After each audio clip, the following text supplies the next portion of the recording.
नमस्कार, आप देख रहे हैं वॉइस आजकल। लॉकडाउन का असर हर वर्ग पर देखने को मिला है, चाहे शिक्षा की बात करें, बिजनेस की बात करें या हर किसी क्षेत्र की बात करें तो लॉकडाउन का असर हर क्षेत्र पर पड़ा है। वहीं इस वक्त हम आपको एक समस्या से रूबरू करवाने जा रहे हैं, जो कि लॉकडाउन में विदेशों से भारत लौटे लोगों को वापस विदेश जाने की अनुमति नहीं मिल पा रही है। जी हाँ, इस वक्त आप देख सकते हैं किस तरह से काफ़ी लोग यहाँ पर मौजूद हैं, उनकी ओर से प्रोटेस्ट किया जा रहा है। Banner migrants live matter banner तले वह प्रोटेस्ट कर रहे हैं, न्यूजीलैंड गवर्नमेंट से रिक्वेस्ट कर रहे हैं कि उनको जो है वापस बुलाया जाए, क्योंकि देखा जाए तो उनके काम वहाँ पर जारी है, गाड़ी की किस्तें वहाँ पे जारी है, घर के रेंट वहाँ पे जारी है, लेकिन वह लोग वहाँ पे नहीं जा पा रहे हैं। वहीं हम इनसे बातचीत भी करेंगे। सर, क्या समस्या आपके यहाँ जब प्रोटेस्ट कर रहे हैं न्यूजीलैंड गवर्नमेंट से, क्या कहना चाहेंगे आप? न्यूजीलैंड गवर्नमेंट से हमारी एक ही दरख्वास्त है कि जो हमारे वीज़े ये कोरोना काल में वेस्ट हुए हैं उन्हें फ्रीज़ किया जाए। हम बस रिक्वेस्ट कर सकते हैं, हम उनसे ये विनती करते हैं कि हमारे जो टाइम वेस्ट हुआ है, कोरोना काल सारी दुनिया में इसने कहर मचाया है, जो हमारा वेस्ट हुआ है टाइम उसे फ्रीज़ किया जाए, उसे हमें एक्सटेंशन दी जाए, हमें इंश्योरेंस दी जाए कि हमें वो वापस बुलाएंगे। तो किस तरह का नुकसान आपको यहाँ पर आने पे हुआ है? जो गाड़ी की किस्तें हैं आपकी वहाँ पर जारी है, काम वहाँ पर जारी है, घर के रेंट वहाँ पर जारी है, किस तरह से आपको संघर्ष करना पड़ रहा है? इवन हमारे डॉक्यूमेंट्स भी वहाँ पड़े हैं ओरिजिनल, तो हम यहाँ भी कोई जॉब नहीं कर सकते, क्योंकि जहाँ भी जॉब मांगने जाते हैं हम तो हमसे ओरिजिनल डॉक्यूमेंट्स मांगते हैं। तो हम भी यहाँ पे घर पे ही बैठे हैं और उधर की किस्तें जा रही हैं, तो वो बोझ ही है हमारे ऊपर। पहले भी पैसा खर्च करके गए तो अब भी खर्च ही हो रहा है हमारा यहाँ पर। तो आप देख सकते हैं किस तरह से काफ़ी जो गंभीर समस्याएं सामने आ रही है, क्योंकि जो स्टूडेंट्स या वर्क माइग्रेंट्स यहाँ पर वापस लौटे हैं वे यहाँ भी काम नहीं कर पा रहे हैं, क्योंकि जो उनके सारे ओरिजिनल डॉक्यूमेंट्स हैं या ओरिजिनल चीज़ें हैं वो वहाँ पर पड़ी हैं। वहीं हम और भी लोगों से बातचीत करेंगे। सर, क्या कहना चाहेंगे जो आज आप प्रोटेस्ट कर रहे हैं इसको लेकर? मैं यही कहना चाहूँगा कि हमारे जो वीज़े ख़राब हो उनको फ्रीज़ कर दिया जाए, क्योंकि यहाँ पे भी हम जॉब नहीं कर पा रहे उसकी वजह से, और वहाँ पे न्यूजीलैंड सरकार भी हमें नहीं बुला रही, तो हम इस टाइम कुछ भी नहीं कर पा रहे। सिर्फ हमें बहुत ज़्यादा स्ट्रेस हो रहा है इस वजह इसको सोच कर घर पे बैठकर। हम ऑलरेडी वैक्सीनेटेड हैं, हम अगर बुलाए इस NZ की सरकार तो हम वहाँ पे किसी भी को नुकसान नहीं करेंगे, हार्म नहीं करेंगे, क्योंकि ऑलरेडी वैक्सीनेटेड है। सो कोविड की बात करें तो कोविड की स्थिति से काफ़ी आपको जो नुकसान हुआ है, आप वापस नहीं जा पा रहे, तो भारत की सरकार से क्या अपील कुछ है आपकी? हम भारत की सरकार के फॉरेन मिनिस्टर से कहना चाहते हैं कि वो वहाँ की इमिग्रेशन के साथ बात करें और उनके साथ बातचीत करके हमारे लिए कोई सोल्यूशन लेके आए, ताकि हमें भी आगे फ्यूचर में कुछ अच्छा मिले, सुनने को मिले।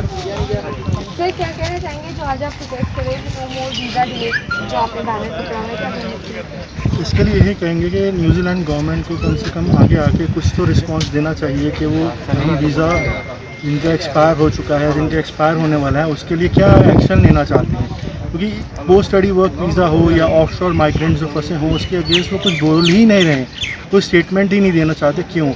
जबकि नए स्टूडेंट्स को, इंटरनेशनल स्टूडेंट्स को या टूरिस्ट को तो वो बुला रहे हैं जी, और उसके बावजूद वहाँ पर जो आइसोलेशन फैसिलिटीज़ हैं वो बिल्कुल खाली पड़ी हैं, और इवन हम सब ने वैक्सीनेशंस भी लगवाई हुई हैं।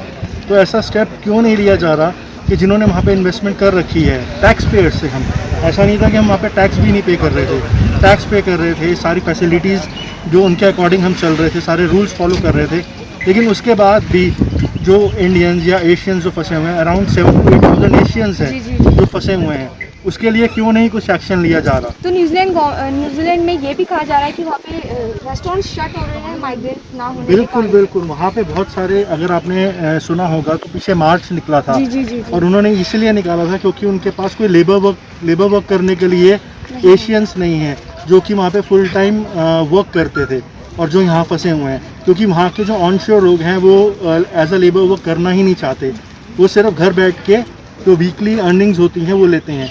उसके बावजूद भी जो गवर्नमेंट है वहाँ की न्यूजीलैंड, वो इस पर कुछ स्टेप ही नहीं उठाना चाहती। It might be due to some political reasons और प्री प्लान थिंग, जो I think internationally they are planning. तो काफ़ी नुकसान हो रहा है लोगों को जो है इंडिया वापस आ चुके हैं। बहुत ज़्यादा नुकसान हो रहा है, क्योंकि अगर आप देखो तो हम पिछले 1.5-2 साल से वहाँ पे टैक्स जो पेयर थे वहाँ पे हम घर लिए हुए हैं, वहाँ पे हमारे रेंट्स आ रहे हैं, हमने कार्स ली हुई हैं, उसके रेंट्स आ रहे हैं। तो हमारा जितना भी पैसा हमने कमाया था वो सब का सब ऑलमोस्ट हमारा अब इस वक्त ज़ीरो हो चुका है। उसके बावजूद भी जो हमारे अभी और भी जो EMI पेंडिंग है उसके लिए हमको वहाँ से नोटिफिकेशंस, मेल्स और सब कुछ आने लग गया कि आप पे क्यों नहीं कर रहे। हम उनसे भी रिक्वेस्ट कर रहे हैं कि आप भी अपने बिहाफ से गवर्नमेंट से बात करें, उनको मेल्स करें कि जो EMI नहीं पे कर पाएंगे तो वो तो एक बैड डेट हो जाएगा और उसके लिए $मिलियन ऑफ डॉलर्स का भी नुकसान हो सकता है न्यूजीलैंड गवर्नमेंट को, इकोनॉमी पूरी इफेक्ट कर सकती है।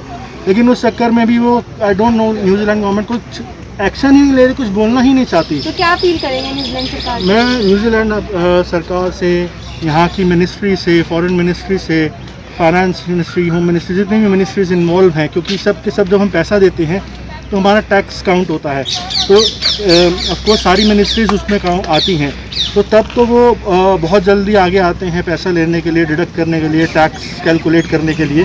लेकिन इस टाइम कहाँ पे है गवर्नमेंट? इस टाइम हमको सपोर्ट क्यों नहीं किया जा रहा?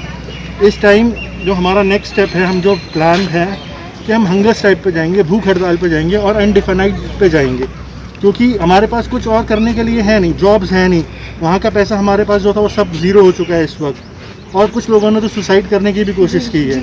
तो इस वक्त इतना मेंटल प्रेशर, इतनी हरासमेंट, इतना हम इतना फेस कर रहे हैं कि आई डोंट नो हम अगला कोई भी बंदा क्या कर सकता है इसमें। हमें यहाँ पे मतलब हो गए 15 महीने हो गए आए यहाँ पे न्यूजीलैंड से, और अभी तक हमें कोई भी मतलब न्यूज़ नहीं मिली कि हम वापस कब जाएंगे यहाँ से। और ये लोग ना तो हमारा वीज़ा एक्सटेंड कर रहे हैं, ना हमें कोई छोटी दे रही कि बुलाएंगे नहीं बुलाएंगे।